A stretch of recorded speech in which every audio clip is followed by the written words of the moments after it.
자, 연습 문제 풀이 시작할게요. 자, 앞에 1, 2, 3, 4번은 별로 할 게 없을 것 같아서 5번부터 한번 해보도록 하겠습니다. 자, 4번과 5번이랑 느낌이 되게 비슷해요. 자, 계속 하는 말이지만 여러분들 접선 문제가 나오죠. 접선 문제가 나오면 일단 접점을 t, ft로 둔다. 이게 1번입니다. 접선 문제가 나오면 어떤 접선 문제인지 간에요. 접점을 t, ft로 두고 t를 찾는 것이 목적입니다. 우체전동 여러분들 t를 찾으면 돼요. t를 찾는데 t를 찾는 유형이 세 가지가 있어요. 첫 번째, 그냥 주어지는 경우. 얘는 신경 안 써도 돼요.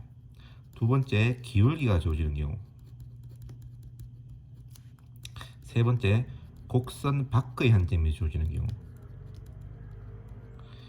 이 세 가지가 있는데 이 세 가지를 갖다가 어떻게 푸는지를 여러분들 정리를 해 놓으셔야 됩니다.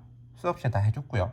앞에 여러분들이 직선의 방정식 예제가 하나 둘 셋, 접선의 방정식 예제가 하나 둘 세 개가 있습니다. 그 세 개에 맞춰서 여러분들이 찾아보시면 되게 쉽게 할 수 있는데요. 간략하게 보면 얘는 그냥 주어져 있어요. 문제에 나와 있는 거예요. 계산할 필요가 없어요. 얘는 기울기가 주어져 있으니까 기울기는 f't잖아요. f't가 주어진 기울기다 라는 것을 이용을 하셔서 푸시면 될 것 같아요. 그 다음에 곡선 밖의 한 점이 주어진 경우가 바로 5번 문제가 되겠습니다. 이렇게 원점, 곡선이 뭐 4참수 이렇게 있겠죠. 이렇게 있으면 이 원점, 이 O라는 점에서 근 이렇게 접선이 이렇게 있겠죠. 그러면 이 삼각형의 넓이를 구하는 문제인데, 자, 삼각형 넓이 구하는 거는 둘째 문제고, 선생님이랑 얘기할 것은 어떻게 접선의 방정식을 구하느냐 라는 것만 하면 될 거예요. 근데 접선의 방정식을 구한다는 것은 꼭 접점의 좌표를 얻는 것과 똑같은 말이 되겠습니다. 자, 그래서 해볼게요. 자, 그래서 끝까지 문제 안 풀어줄 거예요. 여기까지만 하면 될 텐데, 자, 이거 보겠습니다, 여러분들. 자, 요거는 요렇게 생각하셔야 돼요. 일단은 기본적으로 접점을 아까 했던 것처럼 반드시 접선 문제가 나오면 접점을 t, t 4제곱 빼기 3t 제곱 플러스 6이라 둔다. 여러분들이 이것만 쓸 수 있으면, 이걸 쓸 수 있으면 문제의 70%를 해결했다라고 보시면 됩니다. 자, 이렇게 해놓고요. 그러면 접선의 방정식은 y-y1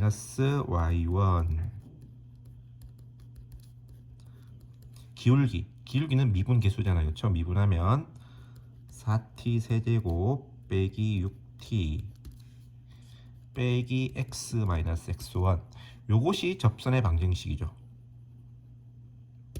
접선의 방정식이고, 이 접선의 방정식이 뭘 지난다고요? 원점을 지납니다.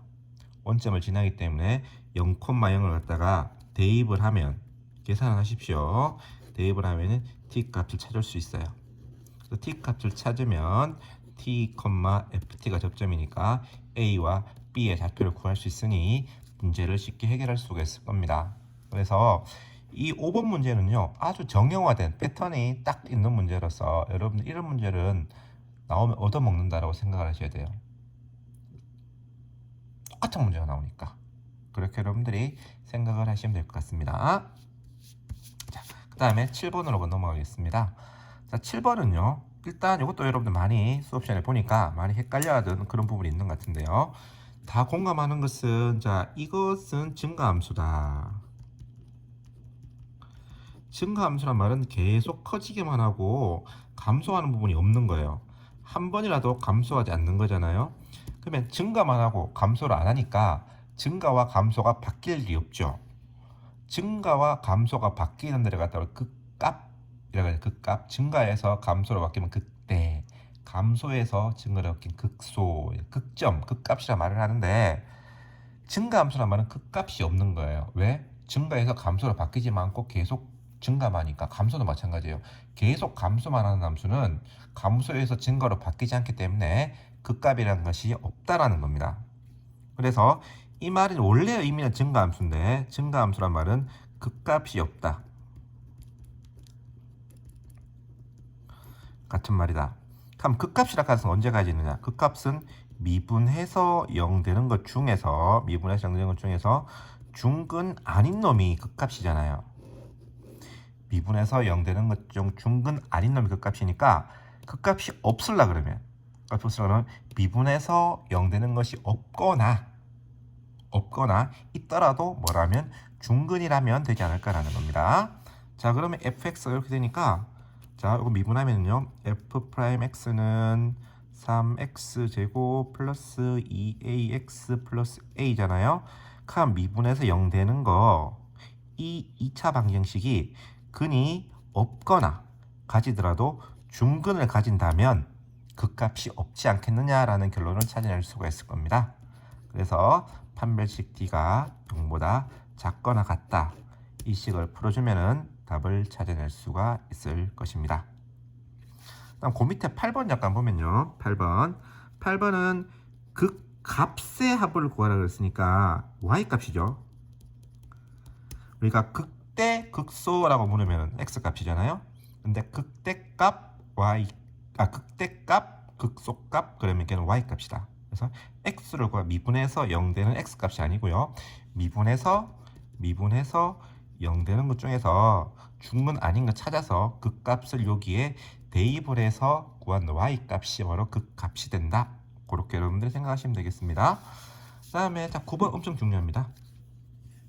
9번. 자, 9번은 아주 시험에 자주 나오는 그런 패턴의 문제예요.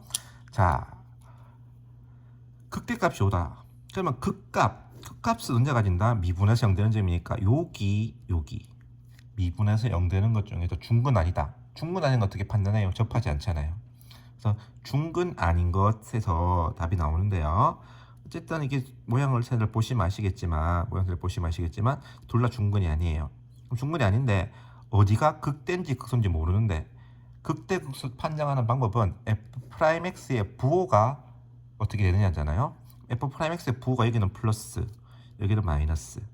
그러니까 플러스에서 마이너스로 가니까 증가해서 감소로 이게 극대죠.